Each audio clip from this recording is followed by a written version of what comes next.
Welcome to Futures Focus, a fantasy baseball podcast centering around all the top prospects in the game, brought to you by Prospects 1500. My name is Alex Sanchez, and we are back here on Futures Focus, a Prospect 1500 production. I got with me the same crew we've been having for the last couple of weeks. That is Nate Eckert, Jeremy May. Nate, how you doing tonight? I'm doing great, my friends. How's everyone else on this lovely Friday night? Jeremy, how are you? How you doing? Great, man. Doing great. Yeah, well, I guess we're all great. That's nice. I mean, it's Friday. It's Super Bowl weekend. Lakers are making some moves. Lots of things happening all around the sports world. But we're here to talk about the AL West tonight, boys. What do you think? Woo! Let's do it.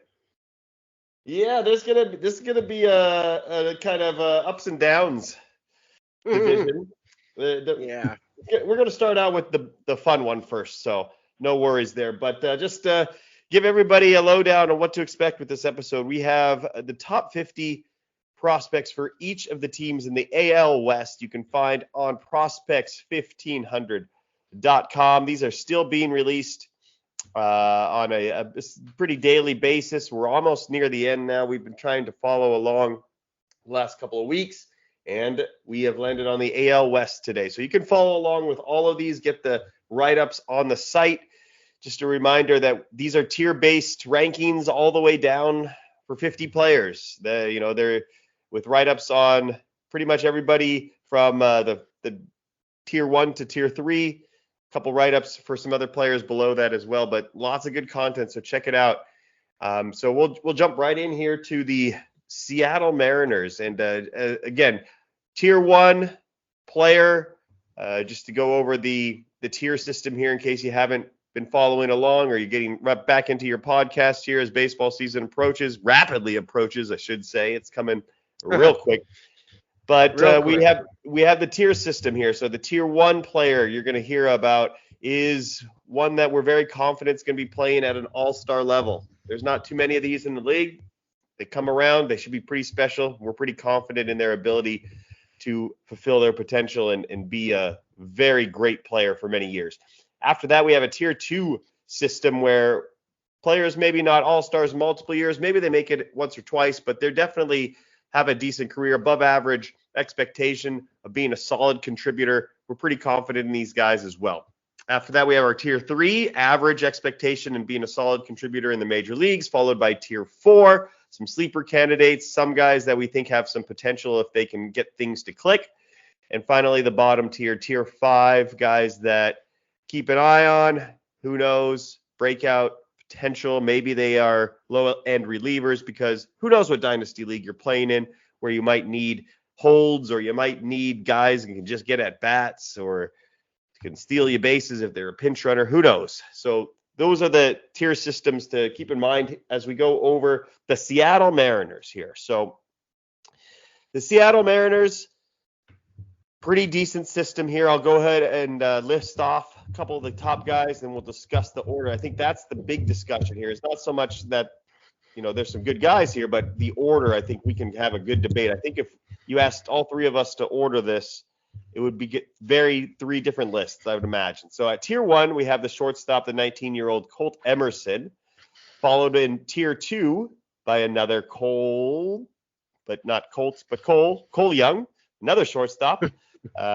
Then a bunch of the young guns here that are seemingly have been around for a long time, but they're still in the 19, 20-year-old range. So you have Felon Celestin at number 3. You have Johnny Farmello at number 4. Harry Ford, catcher, at number 5. Lazaro Montes at number 6. Michael Arroyo at number 7.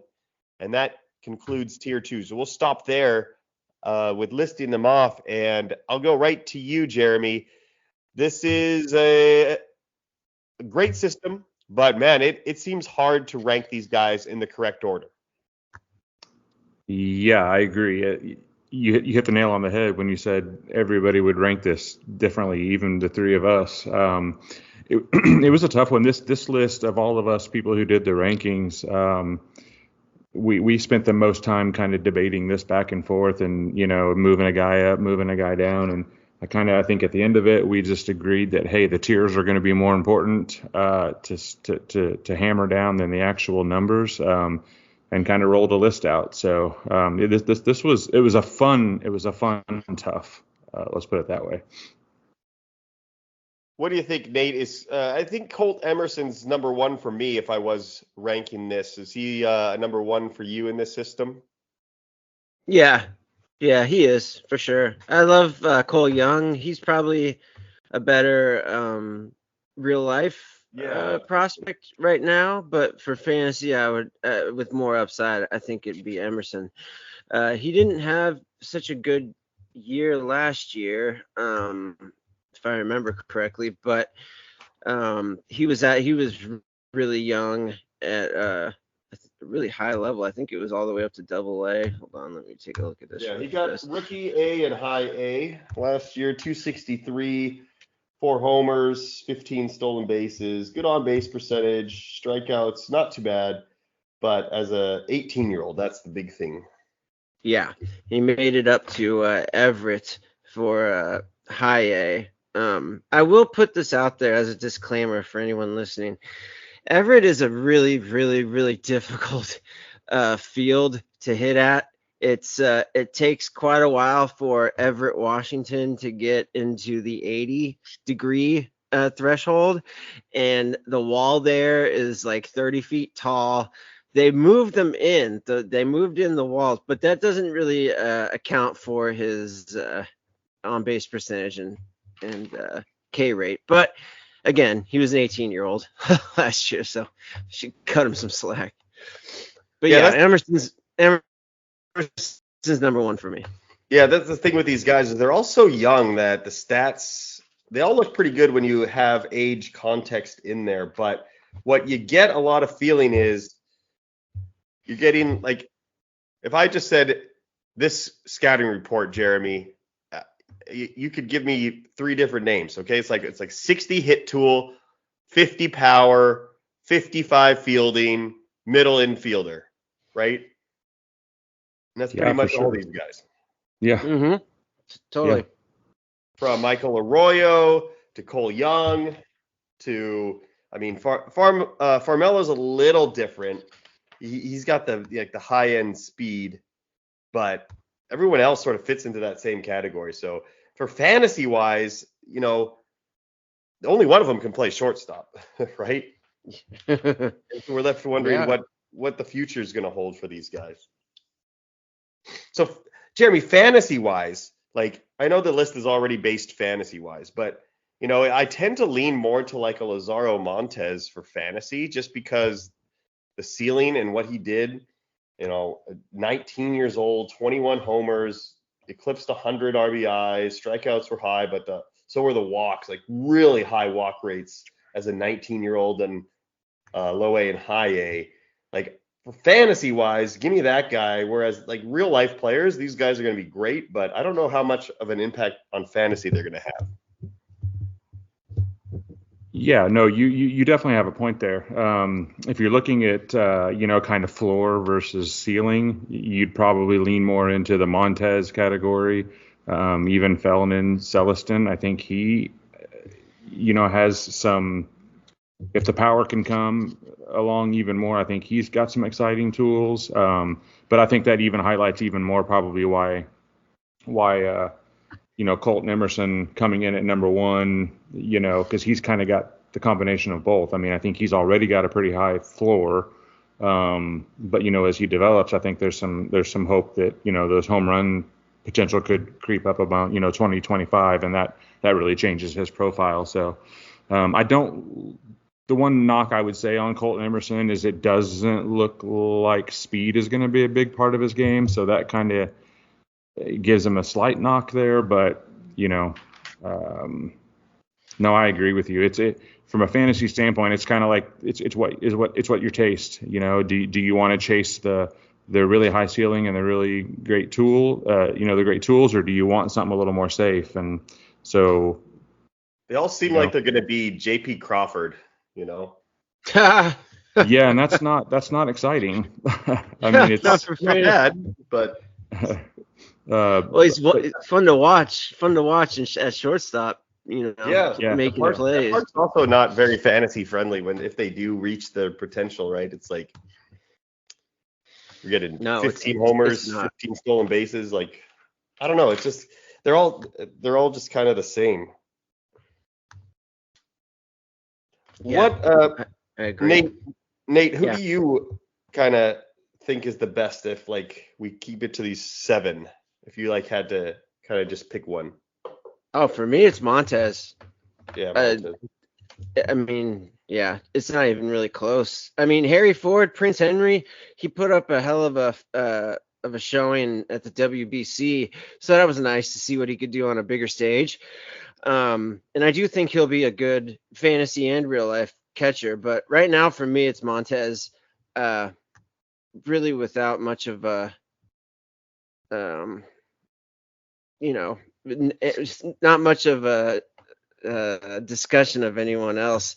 If you're looking past Emerson and Young, he's still young. He's only been to high A, but man, what he's done so far is pretty impressive. I love the Yordan Alvarez comp for Lazaro. That goes around. Yeah, I love that for him, and I'm all for it. I think this big fella can make that Safeco. It's not even Safeco anymore. There's my Seattle. Jeremy, having Michael Arroyo be at the bottom of all of these guys, that one seems like a little bit of prospect fatigue for me. Even though he's only 19 years old, it feels like these other guys are a little bit more the hot name, because Arroyo's season is probably the best fantasy-wise out of any of those guys last year. If you had 23 homers, 18 stolen bases, 400 on base percentage as a 19-year-old in high A, with 485 at bats, a big sample size. So statistically, like when we take a look at all these guys, fantasy, I want that out of all these guys, and yet he kind of ranked at the bottom. It's hard to imagine a guy having that type of season at that age, ranking below some of these other guys. But I guess it makes some sense. But can you explain that a little bit in the rationale? So that was where a lot of our debate came down. So as we ranked these guys, Colton Emerson was pretty unanimously number 1.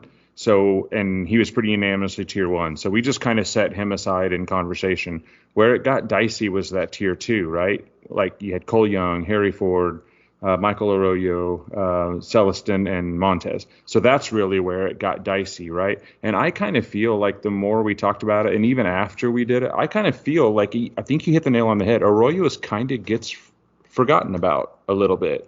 And I don't think it's necessarily anything he's done wrong, clearly, like you said, by the numbers. That's not it. It's just, I think, Emerson's a more recent name, right? Farmelo, even Ty Pete, those are more recent names because they all came out of that 2023 draft class together. Celestin was one of the big international signees of 2023. So like you said, there may be some prospect fatigue in there. But that's the great thing about the dynasty game, is that may present a nice little buying window for Arroyo. Because I don't disagree with you at all. Is he fantasy wise going to be better than Harry Ford? Most likely. Is he going to be as good, if not better, than Cole Young? Probably. So that puts him up in the top 3 potentially, depending on where you want to land Montez in the system. So it might be a heck of a buying opportunity for Arroyo if people are sleeping on him a little bit. But I think that's a great call out on him. I really like that. 5'8", 160 for Michael Arroyo. It's pretty wild. Yeah, he's not big, and he's not likely going to stick it. You're probably looking at a second baseman, and I don't think he's going to stick it short. And if he moves to the outfield, it's a lot less pretty. But I think for a second baseman, he could be a top 15 second baseman. Yeah, I think I'm over the Harry Ford. I don't know what's. He's a catcher, Alex. I think the thing about Harry Ford that makes him He's not good. He's not going to stay behind the plate. Yeah, that changed. There's your fantasy kick for him. If he stays behind the plate, he could steal 20 to 25 bases. Yeah, JT Realmuto. Exactly. That's huge. But it may only come with like 12 home runs. So I don't know. But he's horrible. Defensively, it has not gone well as a catcher. He's just athletic, right. And they thought so. He's not going to be their catcher. And Cal Raleigh is very good behind the plate. Yeah. So then you're looking at a Dalton Varsho with probably maybe 20 to 30 points added to the batting average because Harry Ford's got a better hit tool. But so essentially you have add 30 points to Dalton Varsho, and that's where Harry Ford fits in. So do you like that? Let's go to the tier 3. We have Tyler Locklear, who did make his debut as a 24-year-old last year. Logan Evans at number 9. Ryan Sloan, number 10. Very interesting at number 11. Erangelo Sanjay, the switch pitcher, who's really fun. For MLB The Show, I can imagine would be super fun. Yeah. And then Ty Pete. In tier 3. So this is a deep system. These are some names I really like. Logan Evans is impressive. You got, the fun switch-handed pitcher that's throwing 90s from each side. Locklear seems like there's still kind of some hope for him at the big league level, even though his debut wasn't great. So, Nate, who do you like in this range for fantasy? Oh, Ty Pete all day. He is another one of those guys that was in the 2023 draft and super athletic. 43 steals last year, I believe. 45 steals. He did strike out a ton, but I think that could be mended. His on-base percentage is still pretty good. For a 19-year-old, now granted, it was low A in Modesto where you could hit. Pretty much anyone can hit there. But so far, so good. Everything he's doing as a 19-year-old has looked exactly like as advertised. Once he puts some more meat on, of course, the power will come, and then I think we'll see more of the power speed combo. But so long as he can get on base at a clip right at or above 350, I think Pete's going to be one of those guys who makes a run for starting shortstop. With Pete, I think you'll know this year if he got something or not, because the strikeouts at 161, if he can fix that, we're set. And if he can't fix that, you just sell everywhere. So he seems pretty predictable based on what he does this year. So yeah, pay attention to him if you own him, because fantasy wise, he's probably like the highest potential of stolen bases and stuff like that. But Sanjay's really interesting too, because they're not going to wear out both sides, but it looks like he's going to just kind of go righty, and then when he needs to go lefty. That seems like a really good thing to have. Is it more of a gimmick, or can we buy into this as like a starter?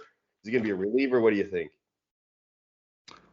So it's a tough one for me. I didn't get to see much of him prior, much film of him, I guess. So I guess there's just a lot of unknown here. For me, I have to think that at the major league level, he's got to really pick one side that he's going to be better at and kind of focus more on that, right? Because it just seems like trying to do both. Maybe, he does both just average instead of one good. And I think everybody's really, really excited about the fact, he could start right-handed and be your number 3 and then be your number 5 left-handed. And so, he can pitch twice in a week, every week, and stuff like that. And I think there's so much, I think there's so much focus on that and him being a starter. But to me, what would be even maybe more probable and even cooler would be to see him come out of the back end of a bullpen, because then you don't have to play matchup games, right? Yeah. I mean, so you bring him in the ninth inning, and if you face two lefties, great, he can throw from the left side. And then, if there's a righty that's the third batter up, then he just declares before that batter and changes to the right side. So to me, I think it's more exciting actually to see him at the back end of a bullpen for me. But I don't know. Can I say one thing real quick, Alex? Of course. It's crazy that the Mariners went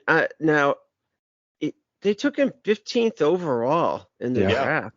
Yeah. 15th overall. He's got good stuff. It's not bad stuff. It's not like, who was the other guy that did it first time? Oh, yeah, I can't remember his name. He was throwing like 85, This guy, it's legit stuff, both sides. Mm-hmm.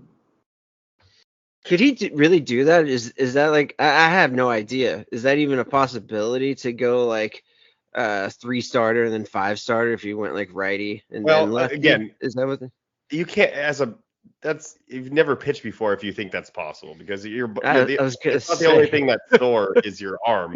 Your whole entire body is sore. Correct. You're not going to be able to do that. So it'd be hard on the core. What he's going to do is be a righty, and then when he needs to switch the lefty side for tough left-handed batters. That's going to be what he does. Nice. I agree. Because it just that your body doesn't work like that. That's a hell of a gamble, huh? 15th overall. Yeah. There were a lot of good players left on that.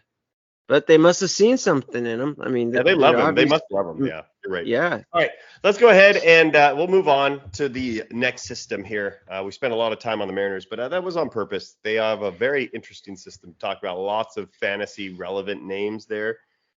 Just one thing I did want to say about, like, everybody walks in this organization too. Like, the on base percentages of all of these guys are fabulous. That's really encouraging. So the Mariners are going to have some decisions to make with these guys, because they got some good major league talent too. So very interesting and promising future for the Seattle Mariners, because they deserve it. They've had some tough luck. Damn right. Yeah, those poor Mariners. All right, let's move to the A's, the Sacramento A's, huh? How does that sound? Yeah.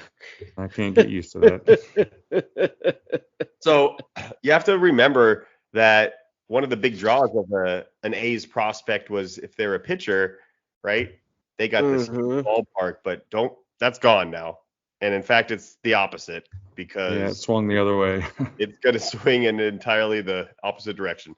That is a bandbox up there in Sacramento. So be careful with your pitchers in Oakland.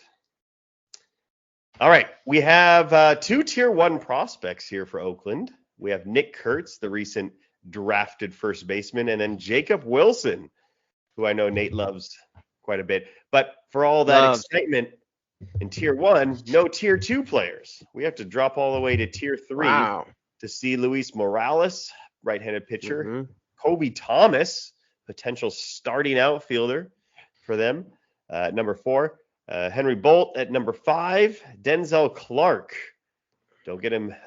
He's been around for a while, but still he made some adjustments. He's interesting. We'll talk about him. Tommy White, number 7. Tommy Bats, great college career. Jack Perkins rounds out tier number 3 at number 8. So, Jeremy, fill me in a little bit on Nick Kurtz. I'm starting to see people think that he should be the number 1 first-year player draft type of pick for, after Roki. So fill me in on Kurtz. I'm a little in the dark with him and why he's so special. So I think what you have with Kurtz, and I'll just be honest with you, when you talk about the draft, I mean, you can just throw aside, you're right, Roki's number 1. We don't have any debate on that. It's just a different level. But I really honestly kind of feel like this year's draft, the 2024 draft is a little bit down, maybe. For sure. Maybe more than a little bit. But I think what you have in the draft is a lot of the guys at the top that are more commonly going in the top, especially in the ones that I've done, are safer floor guys. So like Kurtz, Bazana, Weatherholt. Like, I think you kind of what you see right now is kind of sort of what you're going to get. Like maybe the ceiling isn't crazy high, and I think that's what's appealing about Kurtz is he's just a good hitter. He has great strike zone awareness. Will take a walk. Took a lot of them his last season there because pitchers just didn't pitch to him.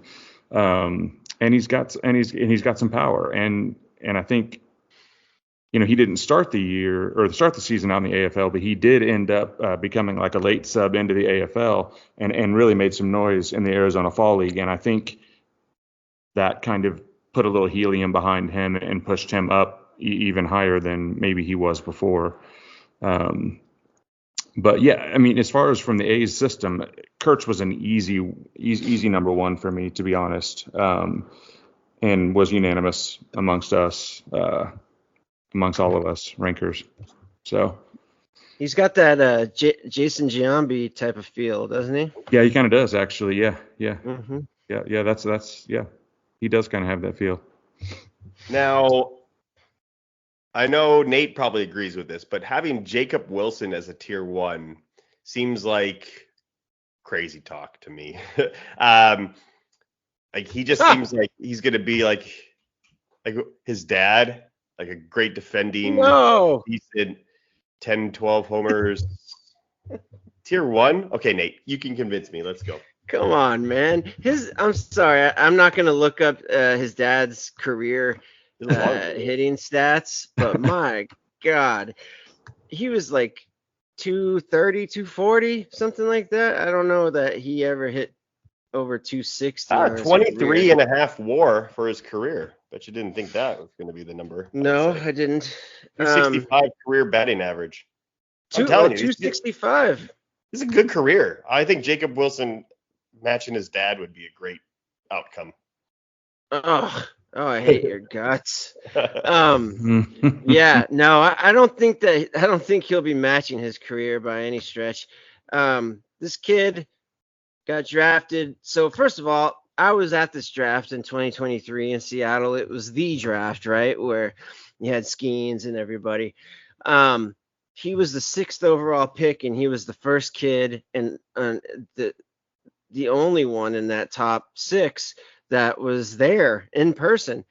To me, that made a huge difference because not only does he come from baseball with his father's pedigree, it just felt like a classy thing for the kid to do, and he did it. And just watching him and the way he interacted with everybody at the draft, there were a lot of cameras on him, and he didn't seem overwhelmed by it at all. And I know that has nothing to do with baseball, but there's just something to say about a kid who's so poised that he could take any situation that you throw at him and he just makes it look easy. And I think that's what you've got in Jacob Wilson. He'll stay at shortstop for 15 years and he'll have a plus 300 career average. No problem. They did put him up all the way, and he made his debut last year, 28 games. He hit 250, but I mean, the kid was barely in the minors for more than a year, and he's already up, and he's already helping the team win, or whatever the A's do at this point in time.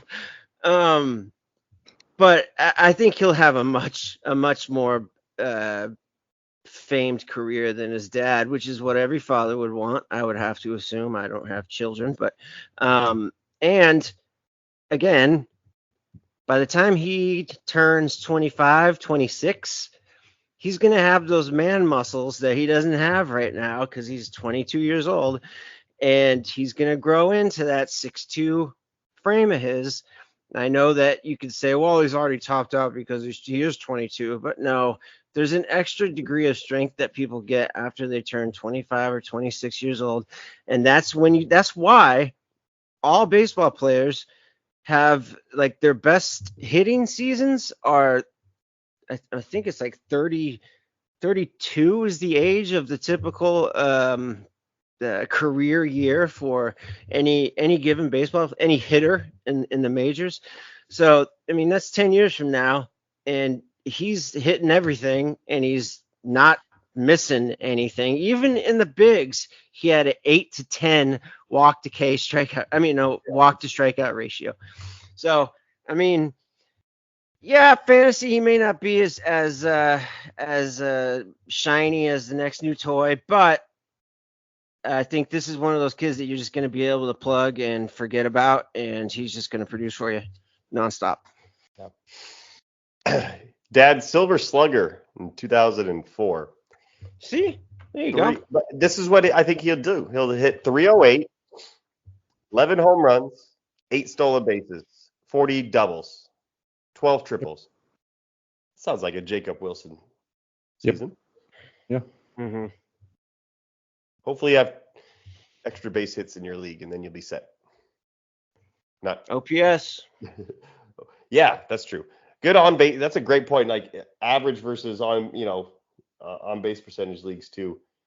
I guess he'd be good in both. So, all right, let's move on here. So after that, no tier 2 player.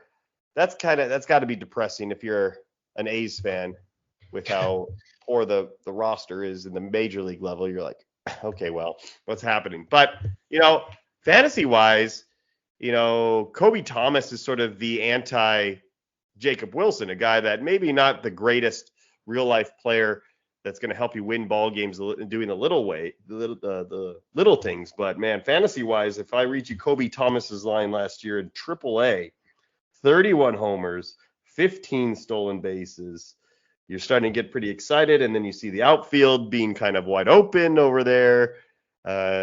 Fantasy wise, dynasty wise, most people don't know this guy very well. He is a buy all over the place for me. What about you, Jeremy? 100%. I like him a lot. I actually have been trying to buy him as much as I can in the couple of dynasty leagues I'm in, and actually in a redraft league that I'm in. I did take him late because I think it's not going to be long until I don't see Seth Brown keeping him out of left field for very long. The strikeout rate it maybe is a tad high. Okay, so if you want to put a knock on him, but it doesn't concern me. I mean, he AA, AAA last year. That's some pretty decent pitching there, obviously, right? So, I like Colby Thomas of anybody in this system, maybe outside of Kurtz. Colby Thomas is probably the one I'd be buying the most for sure. And then Denzel Clark, a guy, Nate, we both saw at the Futures game a few years ago. Yeah. And the career was seemingly on the decline, but then an adjustment made and a second half breakout that he carried into the Arizona Fall League. And all of a sudden, you got to pay a little bit now for Denzel Clark, and the idea that maybe this is a real thing. Because if it's real, fantasy-wise, Lawrence Butler kind of same type of player where you're going to get 30-30 seasons if everything is going to click for this guy, and fantastic defense, meaning he's going to play every day regardless. But I mean, looking at the scouting reports here, I'm 70 runs, 70 fielding, 60 power, just insane fantasy stuff. Are you buying here with the adjustments, or is it a flash in the pan for you, Nate? Oh, I've been buying Denzel for a long time, back when he was first coming up. I love the athleticism. I always have. I love the power speed combo. I always have. Ever since Aaron Judge went from being like a 220 hitter when he was in the low A's to being Aaron Judge, from making a few approach changes and being more selective at the plate.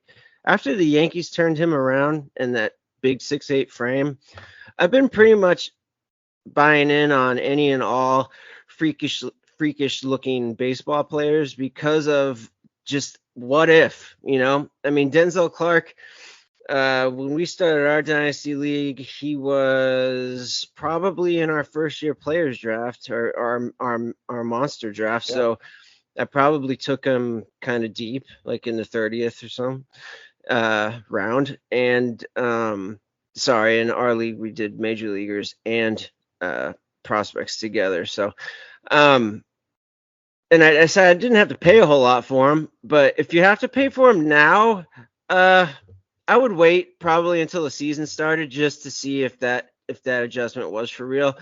I'd love to say that it is because I have a lot of stock in Denzel, but I would wait to see. If you don't have him right now, I would wait to see if it's the real deal, and then by all means, you probably have to pay a little bit more, but I would keep a close eye on Denzel Clark for sure. It's just encouraging that Lawrence Butler sort of had the same series of events where he kind of made a adjustment. It was well documented, and then the results led to like a top 75 dynasty asset. Monster. Yeah. So you don't want to get out too late on maybe that's kind of what the A's are going to do in the future. Who knows, where they do these swing adjustments and all of a sudden they're becoming, Max Muncy, the Dodgers. And remember when they were doing that to all those guys for a while before they bought everybody. Oh, please. Couple pitchers to go over here now. Again, not as exciting of a pitching prospect dynasty thing here because the ballpark's probably not going to be great anytime soon. I tend to doubt even in Vegas it's going to be a pitcher's park. So Luis Morales, I really like Jack Perkins. Another kind of adjustment led to some productive results. And then Mason Barnett is another fun name. So Jeremy, out of those three, who's the highest potential for you? Well, it would be between Morales and Perkins. I think Morales, if you're looking at ceiling, just because he's just got that upper 90s. He's been touching triple digits. That's hard to replicate, right? So I mean, if you're looking just on pure upside, probably Luis Morales. But if I were just the way I tend to go after pitching prospects in a dynasty format, Jack Perkins would be probably the one I'm going after just because he's closer and he's cheaper because he's kind of a late bloomer. Again, we all have our biases or we all have our things in dynasty that we kind of go after, and Perkins kind of fits that for me. He's going to be a little bit cheaper. He's kind of a late bloomer. I really like some of the things I'm seeing from him. Baseball America projects him, really, really high, which always is a good thing because those guys. They're saying that he's going to. He's going.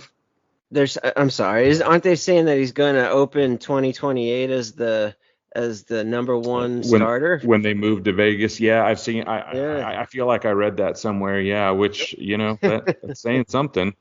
But he's one. He's one that I've seen. I've participated in a couple of dynasty startups, and he's been going. He's not sleeping. People aren't sleeping on him as much as I thought because I've seen him going a lot earlier than I would have expected. So maybe the news is getting out on him, but yeah. Anyways, Jack Perkins probably would be the one I'd be targeting. A little further down, Steven Echeverria, I think is maybe how you pronounce that.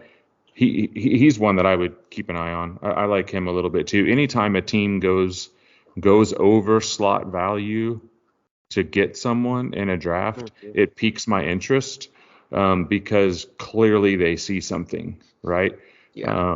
Now, when Seattle does it, it really piques my interest. When the A's do it, maybe a little bit. But Echeverria is one that I think I'd keep an eye on because the A's went way over slot value on him in 2023 to get him. And that alone tells me something. So. Yeah, good name there. Let's go ahead and move on then to the Astros, everybody's favorite team. Well, I got nothing against the Astros. They let us win a championship, so they're good. But we'll probably we'll go through quickly with the Astros. The system's pretty weak, and a lot of the positions are kind of tapped out at the major league level. Like these guys aren't probably making huge leaps anytime soon, but still some guys that are worth talking about. So let me pull them up here. We have no tier 1 prospects, but we do have a couple of tier 2 players. Cam Smith and Jacob Melton are the 1 and 2 into the system. In tier 3, we have Bryce Matthews, Luis Baez, Walker Janik at number 5, Zach DeZenzo at number 6, Miguel Eula at number 7, and AJ Abaluba at number 8. So some names there.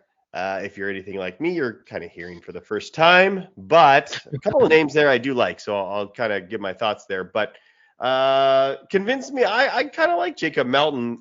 Jeremy, how come he wasn't able to beat out Cam Smith? I was the lone that had Melton at number 1. Oh. So I'm going to agree with you. But every other person, every other ranker had Cam Smith at number 1 and Melton at 2. Actually, somebody had Melton 3, and I don't remember who, but I had Melton at 1, and I think he has the most all-star upside, to be honest with you. And I'm not knocking on Cam Smith. I think it was a great addition for the Astros. Yeah. But I mean, I'm just not 100% sold on Cam Smith yet. I think he's going to be good. Don't get me wrong. But Melton to me was still number 1 in the system. I didn't see any reason to knock him down. I mean, I just didn't see any reason to put Cam Smith ahead of him. He performed well in Double-A now again. Double-A, very hitter-friendly environment that Houston plays in there, so take that with a grain of salt to a degree. But, I read a lot of things, too, about him. One of the knocks on Melton was that his swing was a little bit long and he was going to be strikeout prone, but he shortened his swing and improved his contact, and his contact rate, his zone contact rate went up, and his strikeout rate went down a little bit last year. So to me, that's even more proof that he should stay number 1. So I'm with you. Melton should have been number 1, in my opinion. Yeah, they're close for sure. I don't know. I think this team's hard because they're just so hard to crack the lineup here. I don't know. Yeah. Proximity wise, Melton seems like he's closer, but I could also see him getting, 15 games in the major league level max. And then Cam Smith still obviously, although he got all the way up to Double-A, which is impressive. So it'll be interesting to see how the Astros handle him now that he's there. Because I feel like the Cubs were very aggressive with him. It'll be interesting to see if the Astros continue that aggressiveness or pull back a little bit. Because each organization is going to develop a little differently. So yeah, and trading away Kyle Tucker, you're going to put this guy's going to get every chance to succeed there. That would be true. Yeah, fair enough. Then the other thing was a little surprising, like DeZenzo, for me, the proximity's there too. He could maybe start for them, but all the way down to number 6 seems pretty low. Like he seems like a nice breakout guy, not so much last year, but kind of coming on the scene the year before, number 6. But I guess the upside's just not too crazy with him. Nate, what do you think? With DeZenzo? Yeah. Yeah. He came up last year, right, for a cup of coffee, correct? Yeah. Mm-hmm. Yeah. He probably didn't do all that well. Let me take a look here. Let's see. That would be my best guess. 240, 2 homers. Yeah. So 19 games. Well, with Bregman is still a free agent, isn't he? Yeah. Mm-hmm. What's he doing? Is DeZenzo going to play third or first, do we think? Well, they got Paredes and Christian Walker, so I don't think he's going to play either of those. No, that's true. That's true. Yeah. So maybe that's it. Like make there was talks about left field because the outfield's horrible. I mean, not horrible. Defensively, they're good, and like they're good ball players. I that's mean. They're not horrible. They're good for what the Astros are trying to do. But for fantasy wise, like you got Mauricio Dubon, Jake Myers, and Chas McCormick. Like those guys are not what you want on your fantasy teams. And don't forget about Ben Gimmel. Ha. So there's talk about DeZenzo out and left. That's why we like Milton probably more than the consensus is, because I get defense is important. It's a tough park. You need, your outfielders have to be pretty darn good with how the dimensions are. Mm-hmm. But with that being said, I don't know. See, the Astros do their own thing. They go to their own belt. But you kind of laughed a little bit with DeZenzo, Jeremy. What was the laugh for? Because once again, you and I are in 100% agreement on prospects. We need Nate to balance us out a little bit, because I had DeZenzo 3 in the system because I really like him, and I like the fact that they are giving him reps in the outfield. So like you, I see him and Melton playing in the corners very soon. That's why I like both of them so much. So, Baseball Savant really likes DeZenzo. I mean, his 90th percentile for his bat speed, there's something there.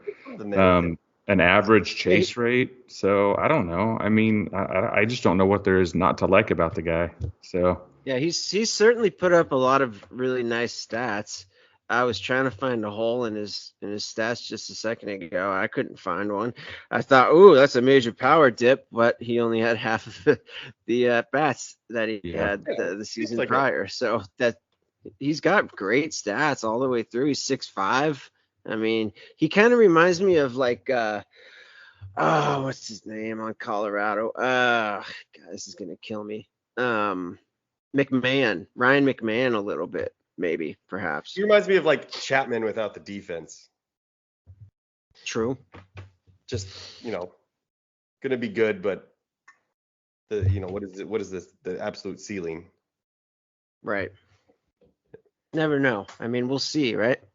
Yeah. Okay, so Walker Janik. I don't know much about this guy here. So, catcher from Sam Houston. Is that the only reason they selected him, Nate, or what do we got here? Yeah, that's all I'm going with. The Astros, I don't heavily follow, if you can imagine true. that or not. About the Astros. Yeah.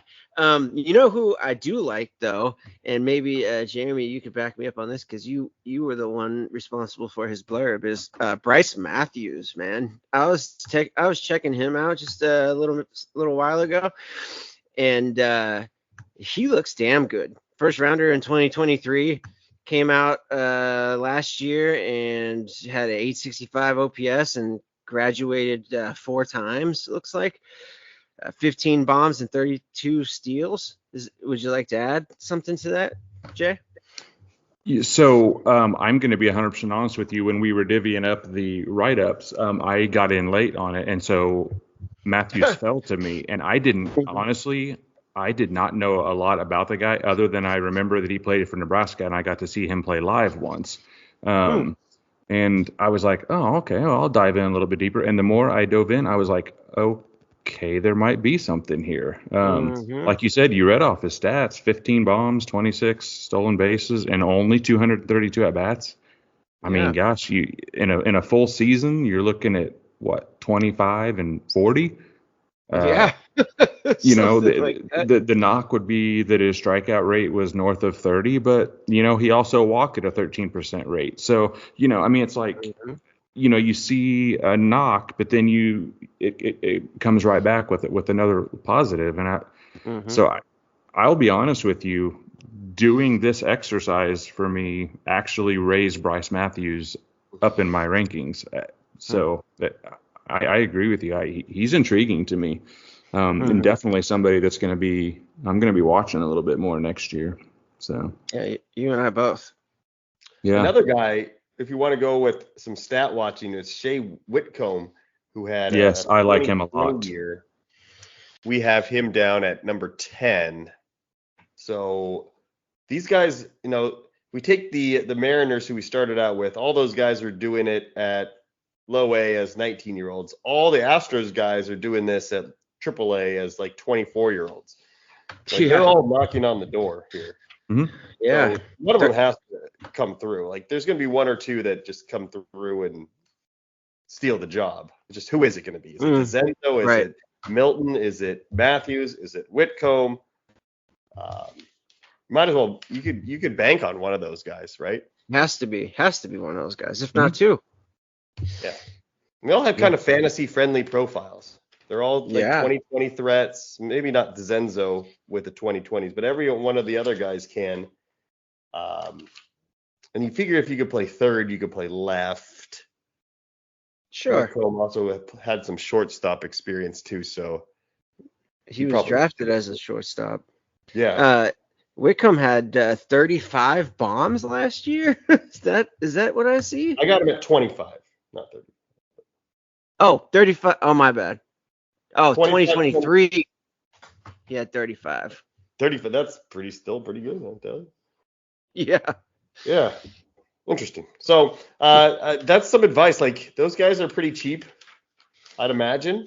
And either there are, the Astros go out and get somebody, or, they re-sign Bregman maybe, and that kind of spoils the plan here. Because then there's talk of like moving Altuve to left. Who knows? But the Astros, they're trying to win. So if they won't have a short leash, but if you figure one of those guys can do it. I don't know exactly which one I'd bet on, but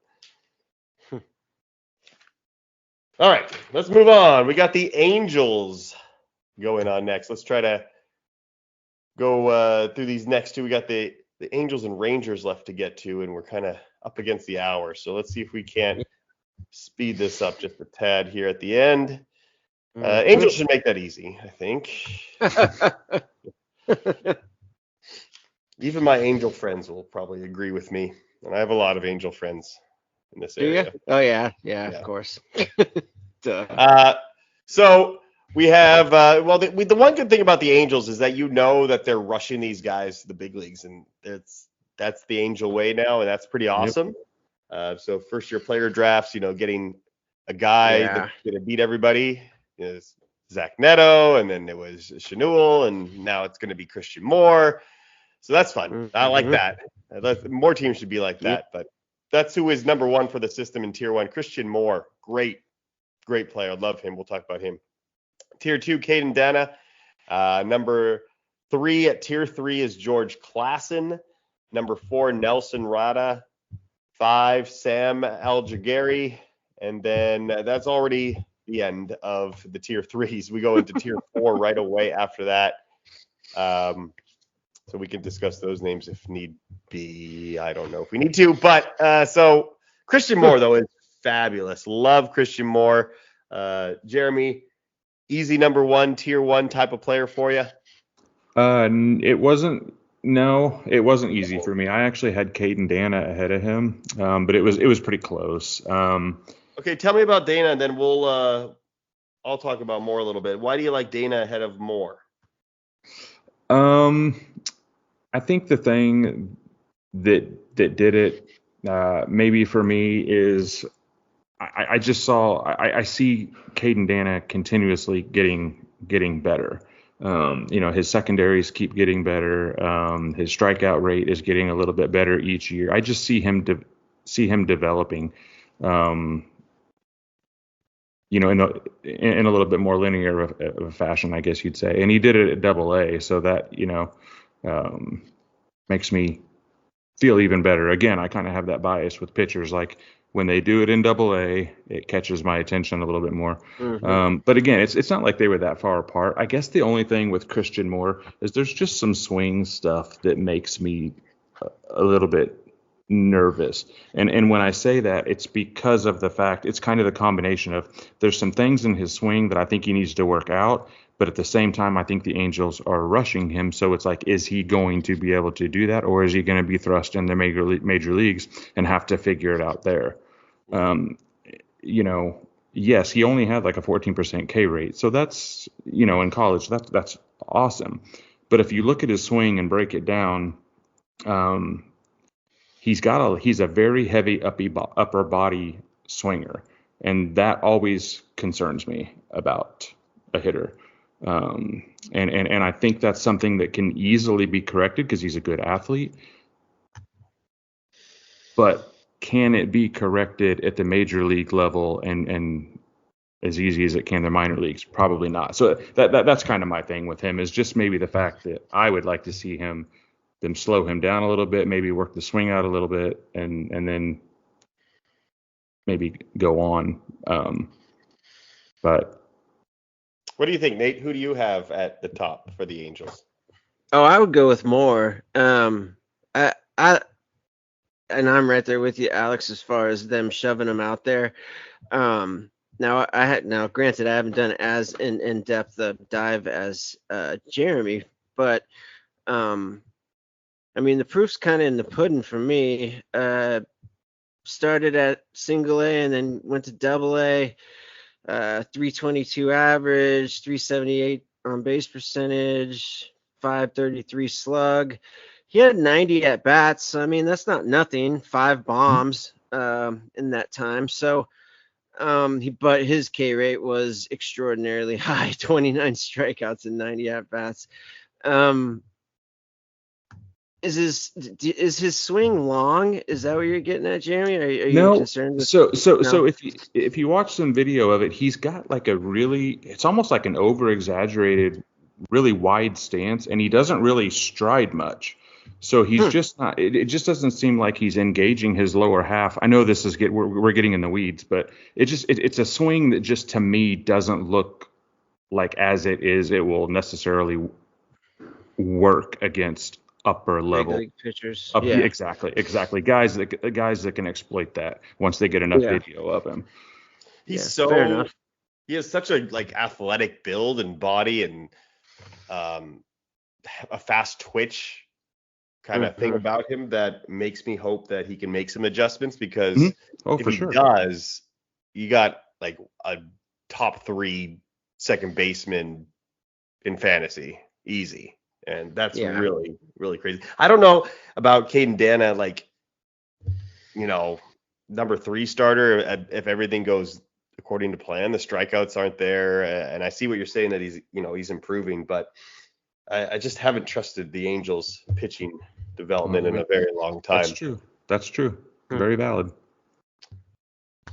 I don't know what else there is to talk about. I mean, George Clausen, I like him. Yeah, okay. Tell me about George Clausen. Yeah, I paid absolutely nothing for this kid last year. I picked him up as a free agent, and he just went. I think I read something on one of our competitors' websites. One of them you have to pay for. And I just said, screw it, I'll pick him up. And 3.10 ERA. He's young. He's got a nice big fastball. He's 23, actually. He's not as young as I thought. He's kind of got that righty fire thrower build, but he's not as tall as you'd think he'd be. He's got like a weird kind of Jacob DeGrom-ish kind of body, where he's 6'2", 170. But what's that? Craig Kimbrell, just a short little stocky guy throwing gas. Yeah. And but yeah, he's throwing gas, that's for sure. And he's got an opponent's average of 195 with a 118 whip. He got promoted to 4 levels last year in his first year out of college. So and looks like the Angels took him. No, I'm sorry. I was going to say after his Tommy John surgery, but he had another year of college after that. So but yeah, George Clausen, you could probably still get him for absolutely nothing. And his secondaries, they're okay, but he's got a really big fastball, and you could probably do a lot worse than him. I know that I had nothing to lose when I took him, and he just came out and really impressed me over there. Yeah, I like that call. That's a great. He's intriguing. Yeah. Nelson Rada. I'm not sure which one the correct pronunciation is. Rada. They bumped him all the way up to Double A as a 18-year-old, and he hit 1 home run all year. Wild. They are wild. But he did steal 35 bases. 35 bases, yeah. I mean, it's a bold strategy. Just Yeah. It is. It just makes you wonder, like why the rush? These guys are making a lot more money doing this than I am, so they've got to have their reasons. But gosh, I mean, Nelson Rada, an 18-year-old, spent all of his year in Double A, right? I mean, Mhm. gosh, what's the rush? I don't. I it wasn't a struggle. I failure. struggle with. Like Zach Neto hit 23 homers last year and stole 30 bases. I mean, he didn't fall on his face. No. Maybe No. it's a way of doing things. Yeah. Nolan Chanul hit 250, Yeah. 13 homers. They brought him out. God, the guy had 25 minor league games. Yeah. Yeah. Maybe at bats. I don't know. It was so fast. Yeah. Mm-hmm. So maybe they got something. That's their style. All right, let's move on to the Rangers. As we'll finish off the AL West here. Rangers have a couple guys I really am interested in for fantasy wise. One guy that we thought maybe we had given up on, but back, Kumar Rocker. But let me pull up the list here. That would be important. Rangers.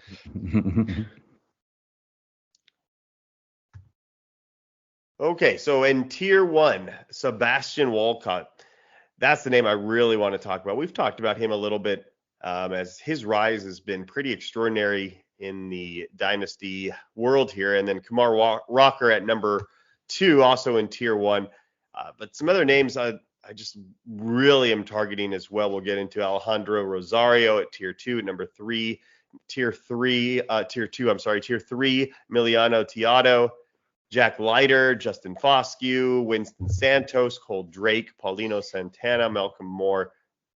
At number 10, round out tier number 3. So, Sebastian Walcott, he is all the rage right now.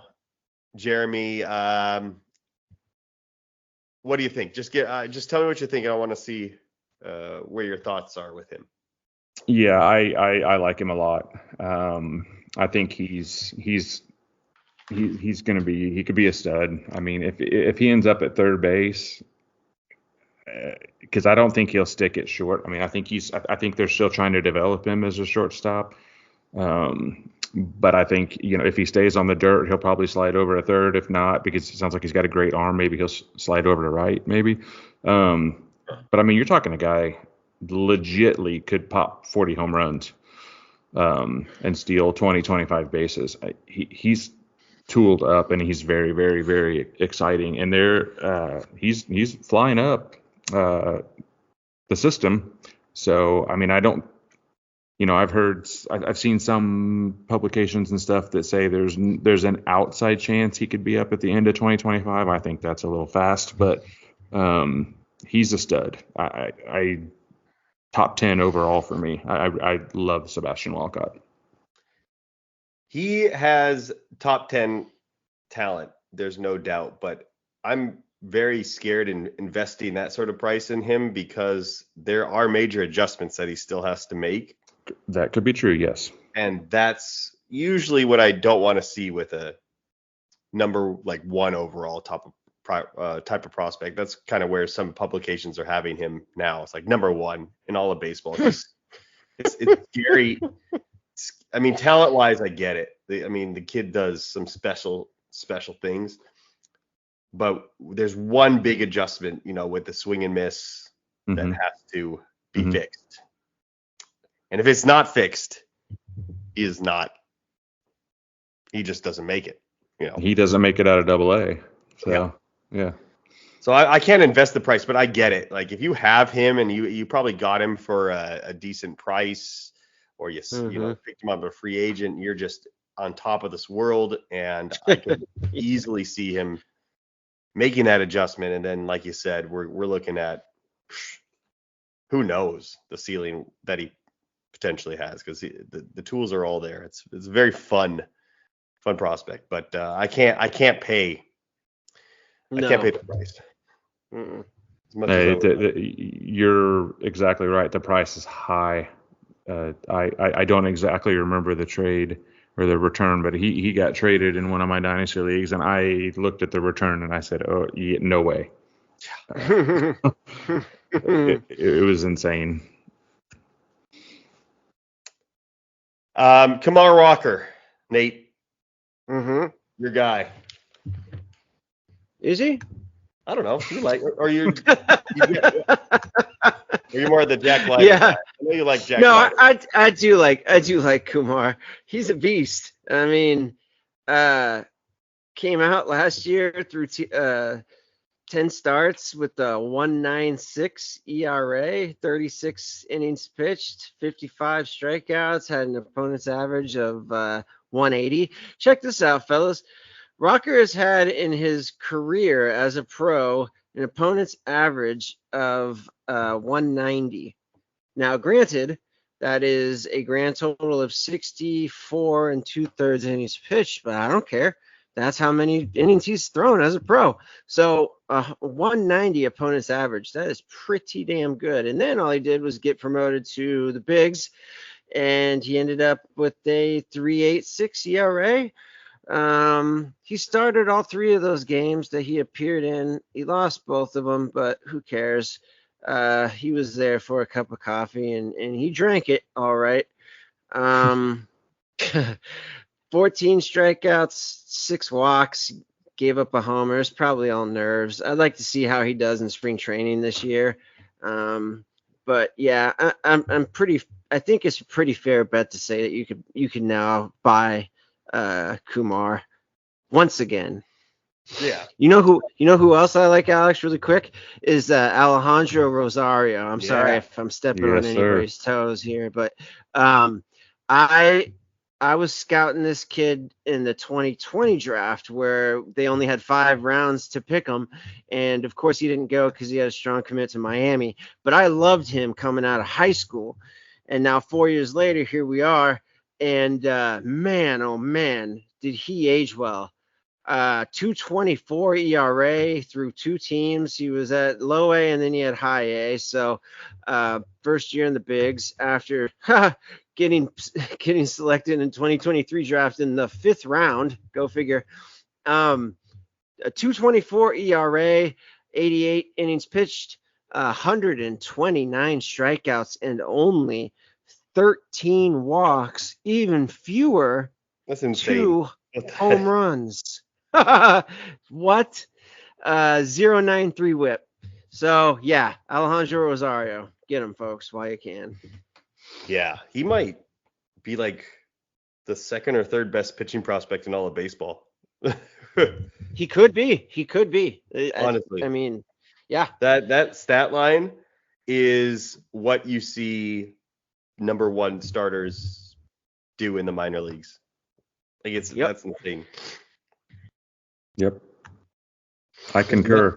Love him. Perfect. It's a perfect stat line. My God. Yeah. So yeah, buy him wherever you can. I'm already looking at my leagues and seeing, okay, where do I have to go with him? Here's the other thing. Pop quiz, guys. The closer right now for the Texas Rangers is. I'll accept one of 3 names. Is it Robert Garcia? It could be, or Chris Martin. Oh, no, it's Chris Martin. Chris Martin, Jacob the old guy. Webb. Okay, so point there. Not very fun. Texas Rangers should be a pretty darn good team. Well, and Kirby Yates signed in LA, right? Yeah. Oh, yeah. He's gone. Yes. Yeah. So he's not going back. So yeah. They need a closer. Here's a guy that we have that is at number 4, Emiliano Teatro. He throws gas. Mm-hmm. He doesn't know where it's going all the time, but he seems like the perfect back-end bullpen closer. Game's over now, so let's go home type of guy. I'm getting him wherever I can in saves leagues because saves are hard to get, and if he gets that job, he will be fantastic for them if he can just control the walks. The walks 50 walks last year and 86 innings obviously is not going to cut it. But the fastball, the slider, even a little bit of a change up there, this guy could be the next closer for the Rangers, and it could happen within a month or two. So go get him too. That's a great call. Yeah. Indeed. Don't trust, like Chris Martin, but don't really want him closing out my games. After that, though, there is a bit of a jump to the bottom. I think like Rosario could even be a tier 1, and then I would love Teodo in number 2 in tier 2 just for the reliever possibilities, especially if you're in like a saves league. It depends on the league, right? If I'm hunting saves, I'm just trying to get him wherever I can. And then after that, like Jack Leiter, I think we're all kind of, could have been with him. We've just seen too much. Justin Foscue again, 25-year-old. If we haven't seen it yet, are we really going to see, what we hoped we would get with him? And some of these other names here at the bottom. So there is a big gap, but man, those are fun names at the top of this system, Jeremy. Yeah. Yeah. The Rangers system and Houston too, honestly, both of those two systems I think deserve more credit than they're getting. Yeah. Oh. Yeah, and I say the A's too, right? I mean, with Denzel Clark and with Kurtz, I mean, I think that everyone has aside from the Angels and Christian Moore and Caden Dana, I'd say everybody has a sneakily better system than we had at first thought. Yeah, Nate, I agree. I think these are all systems that have a lot of fantasy friendly guys that you could pick up, and for whatever reason, it seems like West Coast teams always just get a little less pub than the rest of the other teams. Especially prospect wise, right? If you have an East Coast prospect versus a West Coast prospect, you get a little bit of a difference in value sometimes. So getting like, paying, Bubba Chandler or Alejandro Rosario, I don't know which one I'd rather have. And I know which one will cost me a lot more right now. Oh, for sure. Yeah. Without a question. Well, and the good thing about those last three systems that we mentioned, Texas, Houston, Oakland, not only are they better than we maybe thought going in, but you get a lot of proximity there too. A lot of those guys are close, so that makes it even more enticing. Guys are all, like we said, Houston's guys are all right there. One of those guys is going to take over in left and just hit 25 homers for you. And you can get them for nothing right now, probably. Yeah. Where else can you get 25 homers for nothing? It's going to be, you just got to get it right. That's the hard part. Well, the pitching, we didn't talk a lot about pitching minus the kind of the Rangers. The kind of a pitching, little lack of pitching in this. Yeah, a bit of a void. Yeah. So, all right. I think that's going to do it for us. All right. Hey, might as well go on record. Let's see what do we got final score for the Super Bowl, Nate? 30-28 Eagles. Oh, okay. Jeremy? I'll say 27-24 Chiefs, I guess. Yeah. It's not what I want, but it's hard to go against them. The Chiefs just find a way to win. I don't think it's going to be exciting. Give me like a 21-17 Chiefs victory. So we'll go with that.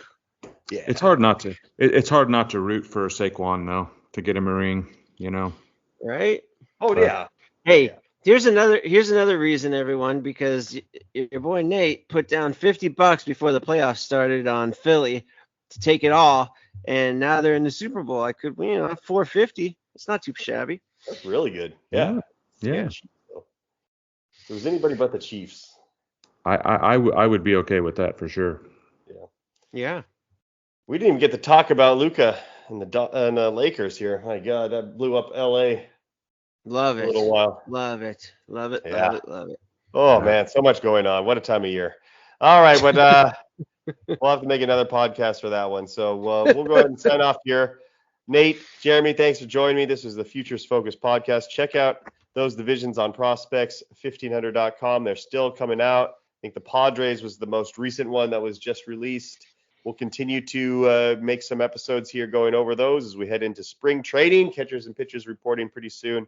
And then we'll start getting back to more weekly episodes as the season approaches. That's the plan. So enjoy your Super Bowl weekend. Be safe, everybody.